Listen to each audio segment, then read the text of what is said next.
In this video, I'm going to show you how to enter a futures trade on TradingView. Now, the first thing you have to do, you want to go to the top right, you want to click on the trade button, and you want to connect your broker you want to trade with, okay?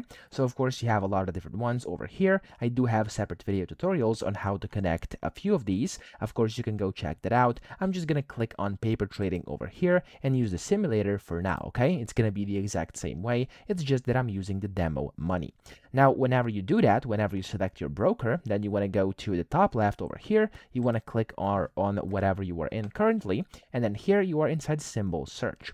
Now, you want to find, of course, the future you want to trade. So I would recommend you go to the futures tab over here and you type in whatever. So I'm going to go, for example, with the S&P, and I'm in the futures tab. As you can see here, I have the E-mini S&P 500 futures. Of course, you can select whichever one you want. That's just a demo purpose for now. I'm going to click on it, and it's going to open up on a chart. Now, after you do that, you want to enter a futures trade by clicking on the trade button top right. Then from here, you can select if you want to buy or sell. And of course, you can select the order type. You have either market, limit, or stop. So it's completely up to you, whichever one you want to do.